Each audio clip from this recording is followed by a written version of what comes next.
Hi, welcome back to another episode of The Next Big Bet, a podcast series brought to you by Creddinv Technologies. Startup investments, again, we are going to talk about it in this episode as well, but we are going to talk about startup investments with a startup founder as well. Today, I have Siddharth Nair here. Hi, sir, how are you? Hi, I'm good. How are you? I'm good too. Thank you. Thanks for coming today. Okay. Siddharth Nair is the founder of Xeron.ai. It's a deep tech startup, and he is also a startup investor. So let's get started. In your experience, or being a founder and an investor, how has this influenced that and that influenced this? Okay. So, like most of them, I started early. I started as a a student entrepreneur myself, and this is my second startup. The first startup was in 2012, 2013, and we ran it for about four and a half years. Again, in the Okay. deep tech and mid tech space at that point of time. So we did make a lot of mistakes. We understood a lot of things. We did not raise a proper venture capital, but we did raise an angel fund, means capital from an angel investor. So we understand a bit on investment back then. But at the same time, in that startup, the product worked, the tech worked. We tested it. It did a lot of great job. But at the same time, it was not scaling. So we shut the company down. So now, when I had a question on what went wrong, because everything was perfect, everything was working. So that made me to think further, which where I joined my PhD at ISC Bangalore. And while joining my PhD, my whole idea was to understand how does successful product come out, and especially in medical innovation. So that's where I started. Okay. My work throughout has been in deep tech and med tech. So while doing my PhD at ISC Bangalore, I got involved with Campus Fund. So Campus Fund is one of the types student startup investors who now invest up to $1 million, and the whole idea is over there students take the decision on whom to support and whom not to support, Okay. right? So it's by the students for the students kind of a Okay. investment, and it's a sector agnostic investment fund. So I worked with Campus Fund for about two and a half years. Helped a lot of deals, including some deep tech, space tech deals, and did understand a lot about investment, and that helped me for sure to kind of improve the way Xeron works and what makes sense. So it's always like you learn from both the sides, and you know how to do what to do. But at the same time, every startup has its own journey. Every investment has its own journey, own thesis. So it depends on how do you align with the investment thesis, both from a startup founder perspective and a startup investor perspective. Okay, that's great. So, like you said, it's all about uncertainty. Like, you don't really know what's going to happen with what. Maybe the idea is great, the market time is right. So, all that is fine, but then still some startups do not really see the light. So, do you think from a founder's perspective, yes, because he or she is the one building it, but from an investor's perspective, how do you think that gets impacted? Okay, so first rule of thumb or the first basic principle is not every business is an investable business. So it's not like the idea is bad or the team is bad or something.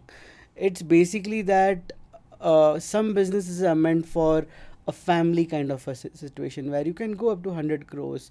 Probably you can make a turnover of 100 crore or 200 crores, but that's all you can scale. You can't scale more than that. Problem may be real, solution may be amazing, but they are just not VC backable investment. So from the startup point of view, uh, it becomes difficult as a founder to kind of think that okay, my business is not an investable business. But the whole point is you take investment not for building a startup, but you take investment to grow your startup. But the fundamental still remains the same, that you need to make profits. You need to make a business out of it. So first, if you are able to make a business, then there will be people and multiple sources of investments are available to actually grow. But it can be as simple as borrowing money from the family to as complicated as going into IPO. Even going into IPO is basically you're borrowing funds from the market for equity, right? Right. So there are different ways how which you can fund a startup, be it deep tech, be it a regular startup, doesn't matter. Right. But point is how much can you grow, and what is that vision that that the founder has, so that you can build it accordingly. So that's what we Okay. look into it. All right. Okay. So I think it was more about looking at what the founder is doing with his idea and with a startup for an investor. Yes, one, All and right. how big it can grow. Can All it right. cross $1 billion? Okay. Okay. That's the game that we are trying to play. Is the Okay. market really big enough? Now, I'll give you one small example, Okay. right? In healthcare, Uh-huh. people say it's a big market, etc., Mhm. etc., etc. You think it's a big market because there are 8 billion people in the world. India has about 1.4 billion, so thereby Indian market is really big. But the point is that if every person of that 1 billion, do they pay you? If they are not paying you, then that is not your market, right? That may be the amount of people you can create an impact for, Right. but the market is how much can you sell in Mhm. that market. So that's what basically we don't understand. Even I have made those mistakes in my first startup, where I didn't understand those basic principles. But again, the VC experience helps me to kind of understand those dollar value as well. Okay. So sum it up, for a startup, investment is a way to kind of grow, Mhm. and it's not the first and the only way for you to grow. You first need to show that you can make money. Automatically people will Got invest it. more and more. Okay. And for an investor, it's an asset, Mhm. and can that asset grow multiple times? So in an early stage, if they're putting 1 rupee, can they get 100 rupees out of it? Got So it. that's the bet that they try to do. And again, they also are wrong in many times. Out of 10, probably one may Mhm. succeed, or out of Mhm. 20, one may succeed. So that's the kind of ratio in which they are also playing. Being a part of Creddinv and being like exposed to investors, people usually see the first principles when they want to really invest in a startup, like seeing what the founder had in his mind when he initially began his venture. So as an investor, I think people are seeing that. And as a founder, how do you think it is important? Is it really important for a founder to keep consistency with his first principles, or is it okay to deviate from there? How does it work on both the sides? Okay. So see, there are two. We have to consider this in a 2 or 3 different ways. Let's consider a typical non-deep tech startup. When I say Mm-hmm. non-deep tech, means it's a typical e-com or your logistics, Okay, or some typical businesses Mm-hmm. that we have, right? So the point is, you're trying to solve one problem, right? And if you're trying to solve that one problem, are you the best team to solve the problem, and why do you want to solve the problem? Mm-hmm. Because that why should drive. Now, either ways, the first thing is that it's a business, it's gonna make money, it needs to make money, right? Mm-hmm. How all you can make money, right? So now when that happens, every founder has a vision with their company, what they want to do. It could be that they want to make it $1 billion and then sell it off, totally fine, right? Or it could be that they want to solve this problem and then probably hand it over to someone else to take it forward. Works out that way as well. So the whole idea is, why is the team solving this problem, and is it the right team to solve the problem? These are the first things that are important in this part. And be it so, if this is for non-deep tech. Okay. Now let's take deep tech case, right? Sure. So in deep tech scenario, you always have a big picture. Now, for example, if I take, say, Xuron as a Mm-hmm. example, our vision always was to assess, monitor progression, and support interventions for brain and brain related disorder, Okay. right? So it's a big vision that we Mm-hmm. have. Now, how do we achieve this vision? Can keep changing. That's okay. It could be that currently we are building India's first gaming console. Earlier we were building a smart footwear. Mm-hmm. But all of these ideas were culminating towards this vision, right? So that never changed. However, the product changed, the services changed, how we are approaching the problem changed. That's okay. Okay. And that's the same case even in the other scenario as well, where as long as they know the problem, you can change your solution. That doesn't matter. At the end of the day, when it comes to early stage investment, Mm-hmm. where investors take a big chunk of your company, they are taking that risk. Mm-hmm. They are driving you that capital to take a risk and do it. So for them, more than your idea, more than your startup, it's like they're betting on the founder. Is it the right person that I should bet on? Mm-hmm. Right? So you don't bet on the horse, you're betting on the jockey. Whether the jockey can actually make the horse reach there, right? Right. Now, horse can be horse A or horse B, doesn't matter. So that's where investment, when it comes from the investor point of view, we do it. Similarly, as an investor, we do have our investment thesis. We do have our, core investment principles that we had. Why are we doing it? What are we doing it? Now, like for example, so see the even in this case of vision, the one common thing that they are trying to do is make money, Right. right? Give returns to their investors Their own. as an VC, right? So VCs also have multiple investors. So they need to give good returns to their investors, right? They're managing the fund for them, right? And then in the picture, they are making all the other money. So now, even for them, the first core principle is to kind of make money. Same as with a startup. The core principle has to be about making the money. Now, second aspect of it is where do I put money and how do I actually do it. So for that, it depends on the management team or the fund managing team, whether they have expertise of what areas. So do they understand health? Do they understand AI? Do they understand gaming?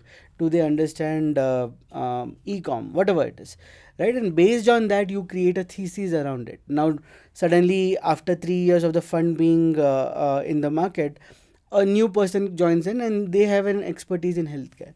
So that partner can also now bring in more insight and they can actually start looking into healthcare as well. So the same principle applies over here also, that the whole soul is to make money, and now they can change the paths how much ever time they want to actually reach it over there. Got it. So got these it. are all tools, that's it, Right. or pathways, right? Right. But your vision is the Stays same. the same. Yes. So that's how it is. Got it. So, yes, it totally depends, I guess, according to the market as well. Like, whatever is trending, I think we would try to cater our product to the trend as well so that we get more attraction. Not true. It depends. See, now for example, trends will keep changing. So if you are just kind of going to change with the trend, then you will not be able to survive. Right. But if you are talking about small changes which can happen in 1 week, 3 days, totally fine. All right. That's okay. But none of us just go with a trend, right? We go with what is the future potential Right. for that trend. Now, for example, when investors today are investing more and more on AI, they look into what is the future for this. Right now, if you see, I don't know if you have seen it, like lot of applications in AI has come in. Yes. So it's becoming diluted. So now they are looking in the other aspect of future, like, is this worth doing it? Is this not copyable? Right? Those things come in picture. Can we do much better job? So that's the reason how the market actually evolves. So the trends are always for a very short time. Post that, you always have to have a bit of. Got it. Got it. So, do you think because again, I'm just repeating, I guess, because you're a founder and an investor, has it ever occurred that you've kind of empathized with a founder and felt like, okay, I had something similar, I think he's going to work on it, and it's okay to have a problem, and he will definitely solve it. So that kind of an empathizing, has it happened as an investor? So see, that's 99% of time, right? Because not everyone has the experience of everything. So we always bet on it. We'll find out, and we put the money in. Okay. So every investment that is made is not just made on the business plan that's been presented, right? It's made on the founder and the founding team that, okay, they are capable to make changes. They will learn faster. Okay. No one knows everything. So that's not how it is. So every investor who invests seeing the potential on the founder ki, this can make me money. Okay. No one tells this will make money. This can make us money, and that's why let's bet on it. So that's how it happens. So for certain investors, when they see that the progress is very slow in a startup, they start doubting themselves and also the founders. As a founder, how would you answer such a question, such a doubt from an investor? Okay. See, firstly, that happens most of the times. Like, things will go up, come down. Everything is always possible. Investors also understand that, so they see where it's going, they keep quiet, etc. But the point is over here, hence the plan comes in picture. Okay. So the founder, when things don't go wrong, you have to go back to your drawing board and try to figure out what next, right? And that's the constant journey that a founder has to undergo. People will question you, people will doubt you, all those things comes. But once the self-doubt creeps in, you need to kind of sit back on the drawing board and then do. But at the same time, as an investor, they just don't put money on you. They kind of, sit with you and talk to you as well. Okay. They ask you to come down to their office, brainstorm for a whole day, try to help you out as well. You talk, you ask. See, at the end of the day, as a founder, I have to ask. Yeah. This is my problem. How do I resolve it? You Okay. have to ask. So first and foremost thing is always an ask. You need to ask it first. Second thing is you need to be having a confidence on your investor that you can talk to him or her and understand how to go about the situation. Okay. Because most of us in these days who have become investors, they've also run a startup in the past experience. It's not like they have not, or they have already spoken to so many founders that they have some or the other ideas around it. And investors are sharp. It's not like they are dumb, right? They are very sharp. Right? They understand the economics. They understand the market sentiments. They understand the people. So you need to consider your VC as your extended team, and you need to talk to them and try to get the answers. Of course, they are not there to build your business, right? We investors are only there to solve your problems, but how will they know the problem if you don't ask? Right. So whenever things go down, of course there will be a seating, there will be talks, there will be figuring out how to do, what to do. Because early stage startups, you'll have co-founder conflicts, you'll have co-founder exits, you may have a wrong business idea, you may not get the product market fit. There's so many things.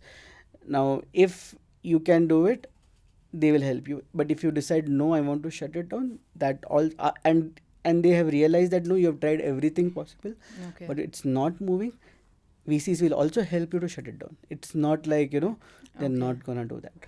So VCs are technically a friend, but at the same time they also become sometimes serious and angry because if the only being friend never helps, right? You need to also be Yes. sometimes a tough master, and that's also needed for a founder, because as a founder, it's a lonely journey at the top, right? Very lonely. You don't know what to do, how to do. You can't tell your problems to others. You can't share everything with your team, right? And you have more information than actually needed for a person to work on with. So now that with that in picture, you need someone whom you can talk to. Hence, we always tell that to have some advisors, Okay. have some mentors whom you could talk to. Keep them on your roles, keep them on your advisory friendly bit, so that you can keep talking it, because All right. that's what is going to help a founder to go through it. Okay. And investors do kind of recommend this, that Mhm. you should have a coach, you should have this thing. But at the same time, you can always go back to your investor, talk to them, ask them, brainstorm. So this doesn't happen with angels. I was about to ask Some you about angels, that. when I say some angels, some super angels, it does happen. Okay. They do help. Like for example, Raghunandan, he used to be the founder of Taxi for Sure, which was acquired by Ola, and currently Okay. Zolve. Mhm. Zolve recently raised Series B. But if required, I can always text him, and whenever he has some free time, he will give some time. Of course, he can't give a unlimited time, but sometime he would do. Does that make it difficult for a founder to convince an angel? Okay, right now I'm not able to show you the performance, but eventually I will. So see the big picture and don't see the short metrics and the short-term performance. How would you talk about that experience? See, it's a very interesting question, to be frank. See, there are two things. So one, either the money speaks, that is, there is cash flow in your account and tells that I'm doing great, or your pipeline speaks. You can tell that this is my pipeline, Okay. this is how it closes, and hence you have this thing. So there should be some data to tell them. And at the same time, if you can't convince, then probably you are in the wrong job. Okay. Because as a founder, you are going to convince everyone in the team, be it your investors, be it government. You're going to convince. So you need to really know how to convince people. That's the first Okay. thing a founder has to do. So if you're not able to convince, then probably you should take up a good job, and that will help you to grow faster. Okay. And then start sometime later once you have the confidence that you can convince people. All right. So this does happen to a lot of founders, that they tell that, oh, I don't want to take money from home, I don't want to take money from here, money from there. But it's money coming from home, coming from your pocket, coming from investor, doesn't matter.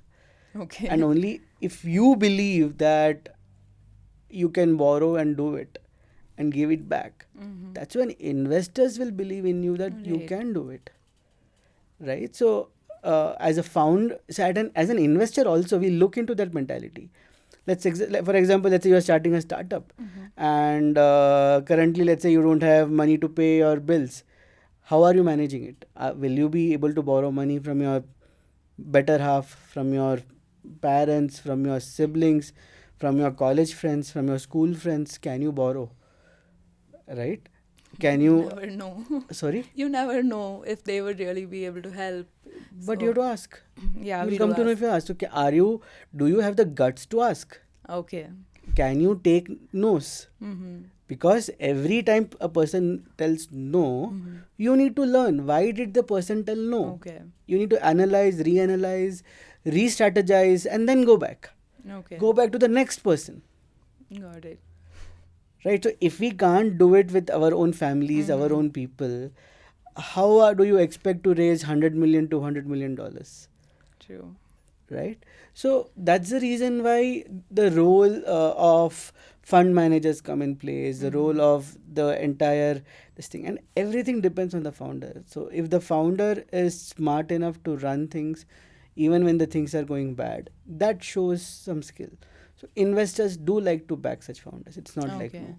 But at the same time, the founder has to be realistic as well. It can't be that the founder is unrealistic and too optimistic. You have to be optimistic with some pessimism in your pocket, right? So that you question yourself when you are over optimistic. So All right. that's how it is. Okay, I think I'm just gonna wrap the podcast with one very basic question. Do you really think it's healthy for a founder to be an investor in another company? Something totally different from the sector that he has his own startup in. So that's how people make. That's how founders do make money, right? So Okay. we do invest at a very very early stage. Okay. But if you ask, it's healthy as long as it's not competing your startup. It's gonna complement in some way or has no relationship. It's okay.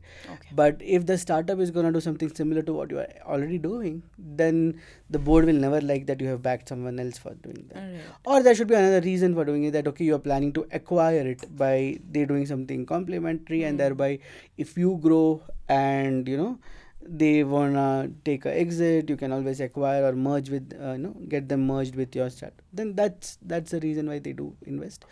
But but again, at the same time, diversification principle does apply. So Okay. so if you see say be it Snapdeal, Cred, whoever the founders, you take them, and I'm not naming them specifically, but all of them have made their wealth by investing further, right? So if you are making and that too, you don't have to invest a lot. I don't know if you've heard one of the Shark Tank episode where Aman Gupta did tell that he invested just 10 lakh rupees on a startup, and now he has made 1 crore out of that within 2 years, right? Yes. So that's how the deals are. And these are small numbers, 5 lakh, 10 lakh, 1 lakh. So that's all you need. And that also meant that Aman Gupta did invest in a very early stage, and hence 10 lakh was enough, right? So best way to make money is to bet on startups, to be frank, for any investor, even retail investors. So even at a retail investment level, I know my seniors and super seniors of college who have invested in us, right? Okay. And I'm sure I'll be able to give them at least 30-40x of exit is what I'm betting on it, that I'll be able to give them at least that, if not more. So, but at the same time, as a founder, I should know that if I'm taking this money, I have to give them exit in multiple X. It's an equity money, right? So, typically, in a very early stage, expect to give 10x to 100x of the returns to actually get back that, right? Okay. So, equity is not cheap, it's very expensive. So, if you're raising on equity, that means that the investor has taken a risk. You are taking you are gonna risk someone else's money for your dream, and thereby you also need to know that you are gonna pay them premium, right? So as a founder, I need to be sure that if I'm taking money from my family members as well as part of an equity round, I am obliged to return them at least 10x, if not less, if not more, right? So as a founder, I have to always be ready that okay, all my early stage investors, I'm going to give them 100x returns. It may not happen, it may be just 30x, but that's okay. But at least as a founder, I have an intention to give them back 100x. Right. Right? If you're not ready, if you're conservative, don't go to an investor. Okay. Right? It's not worth for the investor to kind of explain you. And to be frank, lot of time we fail because we don't understand this. And trust me, I failed for my first time because my thought process was very small. I never understood the concept of multiples of returns. Okay. Right? I thought, okay, if I thought I can build a whole product within 10 lakh rupees. Very wrong. So, as an investor, I would like to tell the founders that, okay, if you're taking an equity money, the investor is going to bet on you, take a risk on you. Thereby, the investor deserves a multiples in his investment, firstly.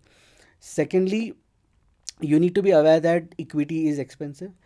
And you should take equity when it is needed, right? Equity money is also considered as easy money, but at the same time, the founder has to be ready that, okay, you have to get it back later, but by paying multiples. That's the first thing. Right. And final thing that I would say as an investor to the founder is that not every business is investable. Some businesses are good business for you, but investors may not make any returns, right? But at the same time, the investors also need to understand that where are they coming from, what are they building, why are they building, right?